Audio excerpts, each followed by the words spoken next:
rumah. Ya gimana? Sekarang gimana? Kalau saya sih cuma pengen biar semuanya mengerti gitu. Dan ini kan belum pernah saya ceritakan. Oh, jadi mau dibacakan? Boleh, kalau boleh dibacakan saya bacakan. Ya sudah silakan.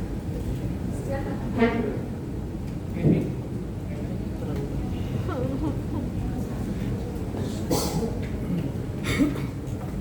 Bismillahirrahmanirrahim.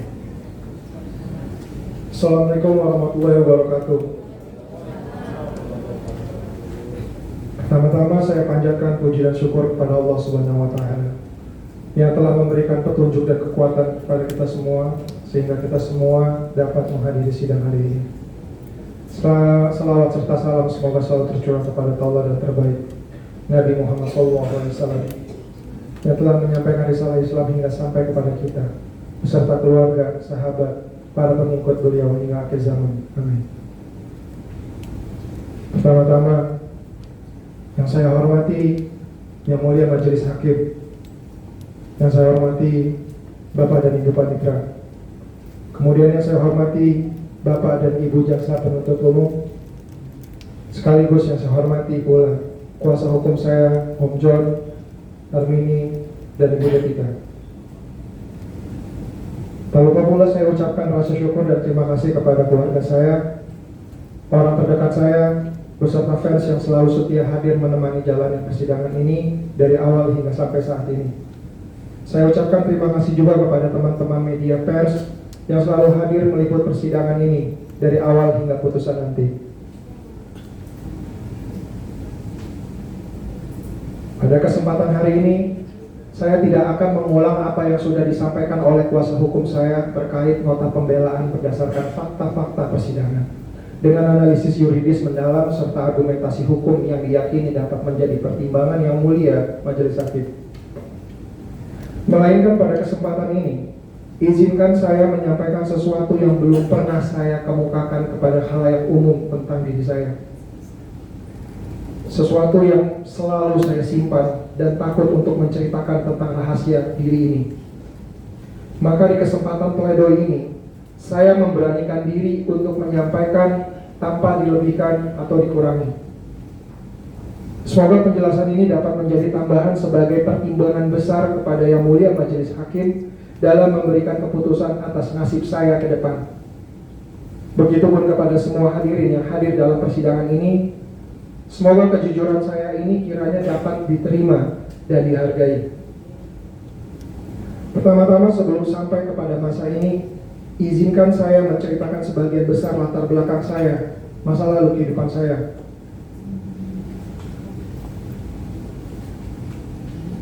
Saya lahir dari dua keluarga besar, Minang dan Sunda, yang notabene adalah tentara.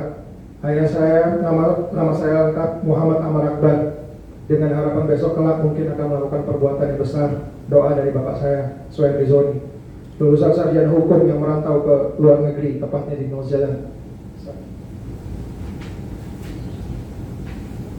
Mama saya Sri Mulyatini adalah guru TK Islam Al-Muwajjih di Depok. Sejak kecil saya sering diasuh oleh mbah dari mama, Mbah Ndut dan Mbah Nen, dengan didikan tentara. Karena mbah saya, Nana Sujana, adalah Letnan Kolonel Angkatan Darat. Namun saya tumbuh sebagai anak yang cukup dimanja oleh Mbah Nen dan Tante. Tetap disiplin sama Mbah Ndut, apalagi soal agama. Mama saya sangat keras disiplinnya soal itu. Saya tumbuh dari keluarga berkecukupan dan taat beragama serta jauh dari tindak kriminal, apalagi narkoba. Kehidupan masa kecil saya cukup harmonis dan menyenangkan bersama keluarga besar. Ditambah saya punya adik perempuan yang cantik yang bernama Siva.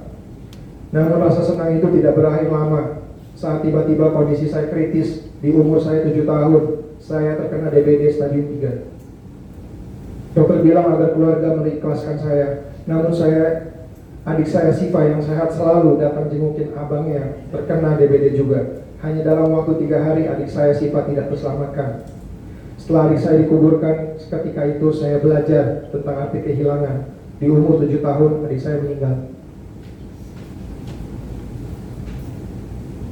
Setelah kejadian itu, bapak pulang ke Indonesia, kemudian membawa saya dan mama pindah ke Padang.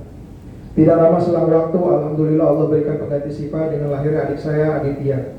Kehidupan kami selama di Padang sangat menyenangkan, sampai pada suatu keadaan yang menyenangkan itu berubah menjadi suram. Saat kenyataan mama sering sakit-sakitan, sampai bapak memutuskan untuk kembali ke Jakarta.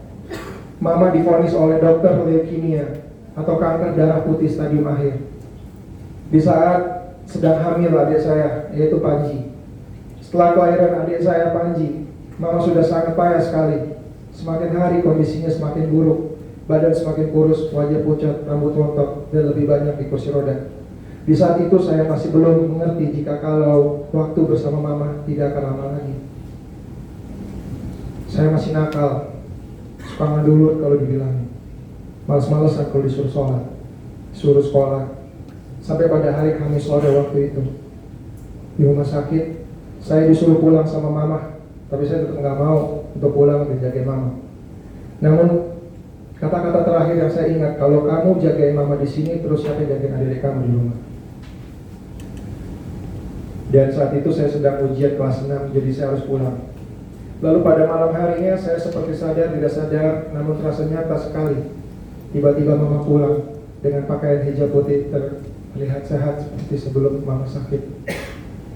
Kemudian mama memeluk kami bertiga dan mencium kening kami masing-masing. Setelah itu tiba-tiba sepupu saya membangunkan saya, bilang kalau Mama Sri udah nggak ada. Mama Sri udah meninggal. Sejak itulah kehidupan saya berubah total 180 derajat.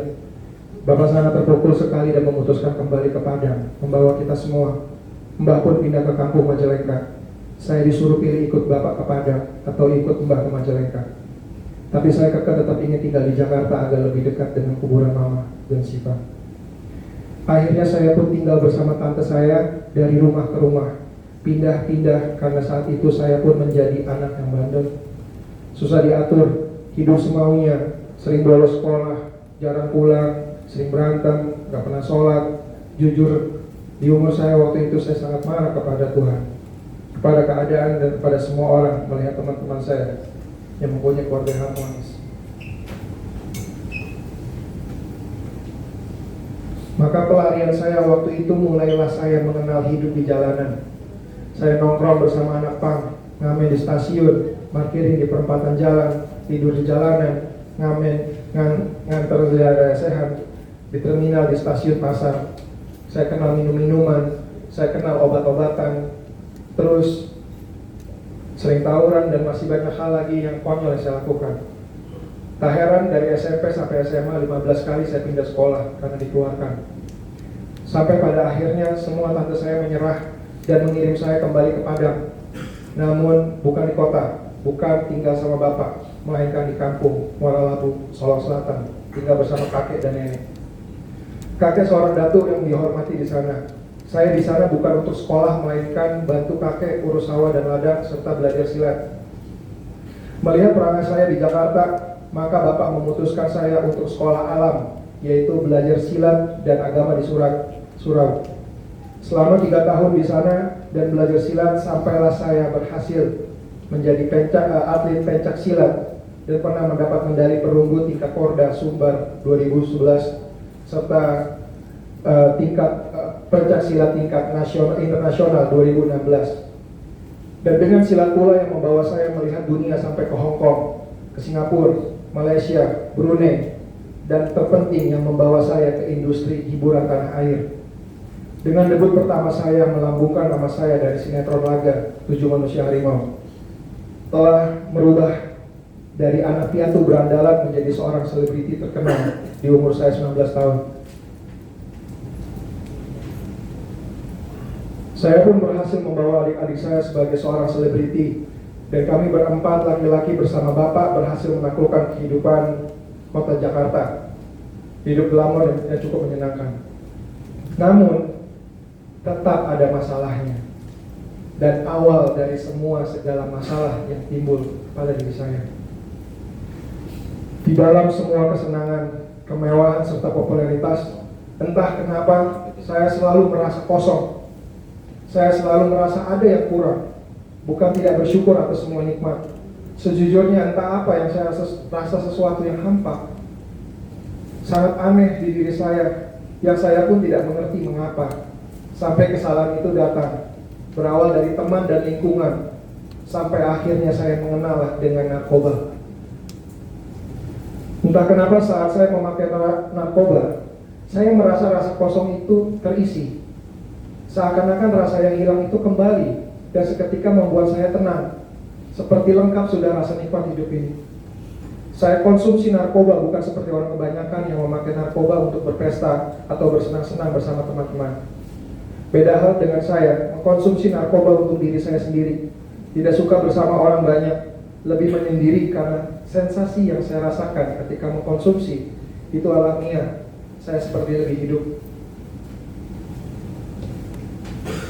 Ditambah dengan alasan pembenaran popularitas saya yang harus selalu siap dan tersenyum bahagia di depan kamera, selalu dituntut untuk siap on cam 24 jam, membuat saya merasa jadi harus selalu membutuhkan barang tersebut.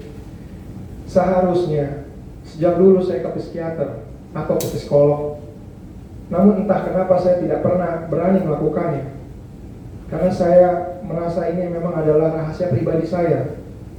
Saya takut untuk dikenali. Saya takut semua orang tahu kekurangan serta kelemahan saya dengan adiksi ini. Sampai akhirnya di tahun 2017, orang pun tahu dan saya pun terlambat berobat.